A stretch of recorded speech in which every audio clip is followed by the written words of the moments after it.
اللہ کے پیارے نبی فرماتے ہیں ما من شیء یوضع فی المیزان اثقل من حسن الخلق، قیامت کے دن اللہ کے ترازو پر سب سے بھاری چیز اگر کوئی ہوگی تو بہترین اخلاق ہوں گے، اچھے اخلاق ہوں گے۔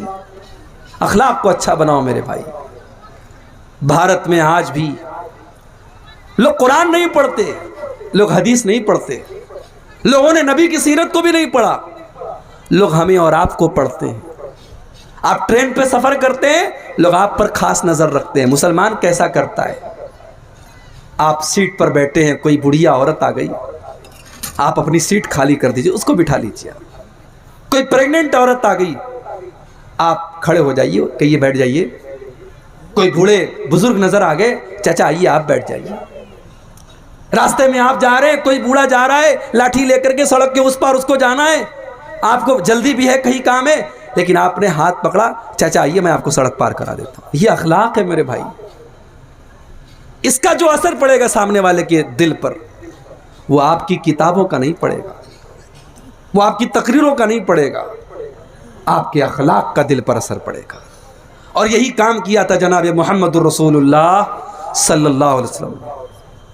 ظالم سے لیا ظلم کا بدلہ نہ کسی وقت، ظالم سے لیا ظلم کا بدلہ نہ کسی وقت، مارا بھی تو اخلاق کی تلوار سے مارا۔ میرے نبی نے تو کسی سے بدلہ بھی نہیں لیا۔ جن لوگوں نے نماز کی حالت میں آپ کی گردن میں چادر ڈال کر کے آپ کا گلا دبانے کی کوشش کی تھی، جن لوگوں نے آپ کے اوپر نماز کی حالت میں اونٹنے کی بچہ دانی لا کر کے رکھ دی تھی، جن لوگوں نے آپ کی بیٹی زینب کے اوپر حملہ کر کے ان کو موت کے گھاٹ اتار دیا تھا، جن لوگوں نے آپ کو آپ کے وطن سے نکلنے پر مجبور کر دیا تھا، جن لوگوں نے طائف میں آپ پر پتھر برسائے تھے، اللہ کے نبی نے کسی سے بھی بدلہ نہیں لیا۔ اور جب بدلہ لینے کا موقع آیا، مکہ والے لائن سے آپ کے سامنے کھڑے ہیں، آپ بدلہ لے سکتے ہیں، آپ سب کی گردن مار سکتے ہیں، آپ نے فرمایا لا تثریب علیکم اليوم اذهبوا انتم الطلقاء، اے مکہ والو جاؤ تم سب کے سب آزاد ہو، محمد الرسول اللہ کسی سے انتقام نہ لیں گے، کسی سے بدلہ نہیں لیں گے۔ آج اخلاق سے ہم دور ہیں میرے بھائی۔ آج ہمارا اخلاق اپنے پڑوسی کے ساتھ کیسا ہے، اپنے بچوں کے ساتھ ہمارا اخلاق کیسا ہے، اپنی بیوی کے ساتھ ہمارا اخلاق کیسا ہے؟ جانتے ہو انسان کے اخلاق کی پریچھا ہوتی ہے اس کے گھر میں۔ انسان زمانے کے لیے اچھا ہو، اپنے گھر والوں کے لیے اگر اچھا نہیں ہے تو وہ اچھا نہیں ہے۔ اسی لیے اللہ کے پیارے نبی فرماتے ہیں خیرکم خیرکم لأہلہ وانا خیرکم لأہلی، تم میں سب سے بہترین انسان وہ ہے جو اپنے پریوار کے لیے اچھا ہو، اور وہ لوگوں میں اپنے پریوار کے لیے اچھا ہوں۔ میری 9 بیویاں ہیں، جا کر کے پوچھ لو میری کسی بیوی کو مجھ سے کوئی تکلیف نہیں ہے، میں 9 بیویوں کا شوہر ہوں، لیکن ساری بیویوں کو خوش رکھتا ہوں، سب کا حق ادا کرتا ہوں، سب کے ساتھ انصاف کرتا ہوں، میں اپنے گھر والوں کے لیے سب سے اچھا ہوں۔ اخلاق کو اچھا بناؤ میرے بھائی۔ پیارے نبی سے پوچھا گیا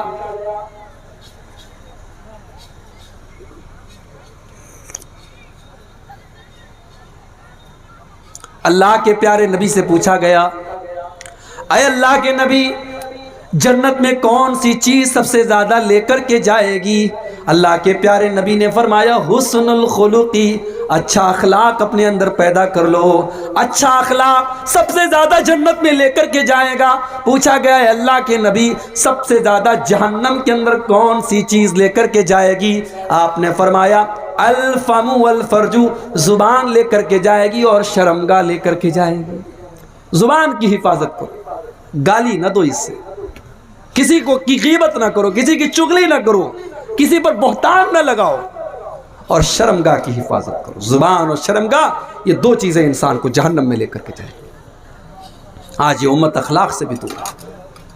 اس امت کا نوجوان آج مختلف برائیوں میں پڑا ہوا ہے۔ اس نوجوان کو پتہ ہی نہیں کہ اس کی جوانی کی کیا اہمیت ہے۔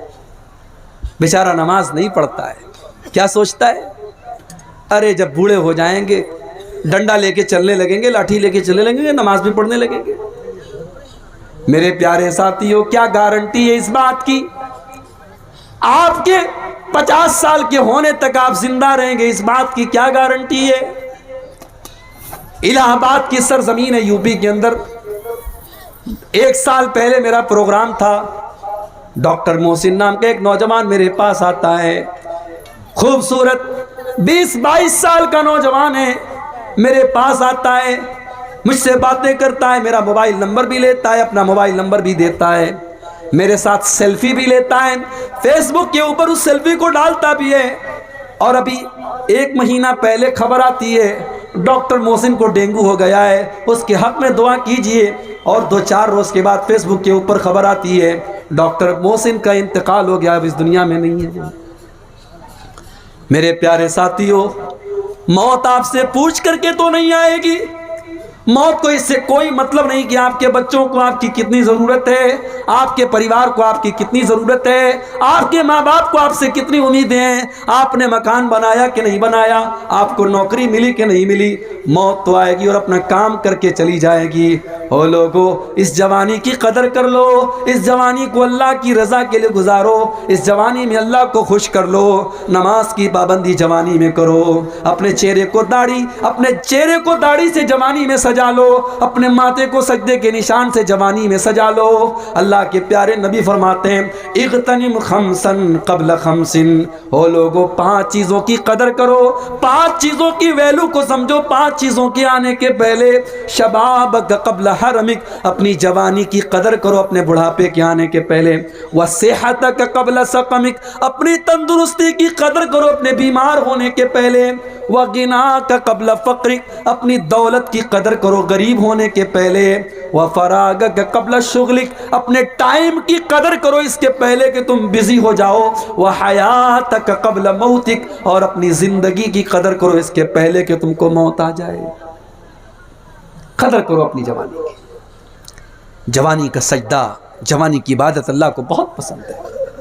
کل قیامت کا دن ہوگا، اللہ کی بارگاہ میں کوئی بھی گرمی سے بچنے والا نہیں ہوگا، سورج 1 میل کی دوری پر ہوگا، اللہ تعالیٰ اپنے کچھ خوش نصیب بندوں کو اپنے عرش کا سایہ دے گا، ان خوش نصیب بندوں میں میرے نوجوان ساتھیوں آپ بھی رہیں گے۔ شرط کیا ہے؟ شرط بس ایک ہے، وَشَابٌ نَشَا فِي عِبَادَةِ اللَّهِ، وہ نوجوان جس نے اپنی جوانی کو من مانے طریقے سے نہیں گزارا ہوگا، جس نے اپنی جوانی میں اللہ کی عبادت کی ہوگی، جس نے جوانی میں نماز کی پابندی کی ہوگی، جس نے جوانی کو مستانی نہیں بنایا ہوگا، جس نے جوانی کو زناکاری سے بچایا ہوگا، جس نے جوانی میں اپنے آپ کو شراب سے بچایا ہوگا، جس نے جوانی میں اپنے آپ کو نشے سے بچایا ہوگا، جس نے جوانی میں اپنے آپ کو عشق و محبت کے چکر سے بچایا ہوگا، اس نوجوان لڑکی اور لڑکے کو اللہ تعالیٰ قیامت کے دن اپنے عرش کا سایہ دے گا، جس نے اپنی جوانی کی حفاظت کی ہوگی۔ اور آخری بات، اس امت کی پرابلم کی ایک بہت بڑی وجہ یہ بھی ہے میرے بھائی، اس امت کی عورتوں کا بگاڑ۔ میری ماں بہنوں، آپ کو یہ سمجھنا پڑے گا کہ آپ کی ذمہ داری مردوں سے زیادہ ہے۔ ایک لڑکا اگر بگڑا تو ایک انسان بگڑا، ایک عورت اگر غلط راستے پر گئی تو ایک پورا پریوار غلط راستے پر جائے گا۔ عورت ماں بھی ہے، عورت بہن بھی ہے، عورت بیٹی بھی ہے، عورت بیوی بھی ہے۔ اسی لیے عورت کی تربیت پر خاص طور سے شریعت نے توجہ دی ہے۔ اگر عورت ماں ہے، اسلام یہ کہتا ہے اس کے قدموں کے نیچے جنت ہے۔ عورت اگر بیٹی ہے، اللہ کے نبی کہتے ہیں اس کی پرورش کرو تم جنت میں چلے جاؤ گے۔ عورت اگر بیوی ہے، اللہ کے نبی فرماتے تمہیں سکون پہنچاتی ہے۔ او میری پیاری ماں بہنوں، زیادہ کچھ نہیں کرنا ہے، بس 4 کام کر لو کامیاب ہو جاؤ گی۔ صرف 4 کام کر لو، عورت کو 4 کام کر لے کامیاب ہے وہ۔ ایوم امرات سلت خمسها وصامت شهرها واطاعت زوجها واحسنت فرجها، جو عورت 5 ٹائم کی نماز کی پابندی کرے۔ میری پیاری ماں بہنوں، آج کتنی عورتیں جو نماز کی پابندی نہیں کرتی ہیں، اور جب ان سے کہا جاتا ہے تم نماز کیوں نہیں پڑھتی ہو، کہتی ہیں مولوی صاحب چھوٹا بچہ ہے پیشاب کر دیتا ہے، کپڑے پاک نہیں رہتے، کپڑے صاف نہیں رہتے۔ او میری پیاری ماں بہنوں، کیا حضرت فاطمہ نے بچے نہیں پالے تھے؟ کیا حضرت خدیجہ نے بچے نہیں پالے تھے؟ کیا صحابیات نے بچے نہیں پالے تھے؟ اس زمانے میں تو پیمپر بھی نہیں تھا، اس زمانے میں تو اتنی ترقی بھی نہیں تھی۔ آج تو اللہ تعالیٰ نے بہت آسانیوں سے آپ کو نوازا ہے۔ نماز چھوڑنے کے بہانے تلاش نہ کرو۔ ایّم امرات صلت خمسہا، جو عورت پانچوں ٹائم کی نماز کی پابندی کرے، وصامت شہرہا، اور رمضان کا روزہ رکھے، واطاعت زوجہا، اور شادی کے بعد اپنے شوہر کی اطاعت کرے، شوہر کی اطاعت کرے، شوہر کی صحیح بات مانے، غلط بات نہیں ماننا ہے، صحیح بات اور شوہر کی مانے۔ وَآسَنَتْ فَرْجَهَا، اور چوتھا کام یہ کرے کہ اپنی آبرو کی حفاظت کرے۔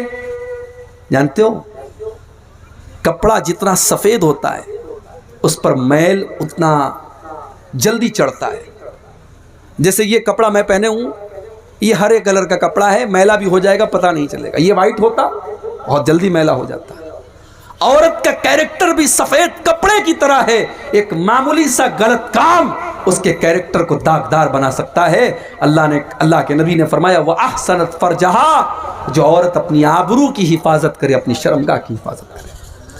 میری پیاری ماں بہنوں، آج آپ سے غلط کام کروانے کے لیے شیطان نے بہت سارے جال بچھا کے رکھے ہیں۔ بے حیائی کا جال بچھایا ہے، بے پردگی کا جال بچھایا ہے، موبائل کا جال بچھایا ہے، زناکاری کا جال بچھایا ہے۔ میری پیاری ماں بہنوں، اس جال سے اپنے آپ کو بچا لو، اس جال سے اپنے آپ کو بچا لو، اپنی آبرو کی حفاظت کرو، اپنی شرمگاہ کی حفاظت کرو، عشق اور محبت کے چکر میں نہ پڑو، اپنے آپ کو بچا کر کے رکھو۔ یہ چار کام کر لو، اللہ کے نبی فرماتے ہیں دخلت من ابواب الجنت شات۔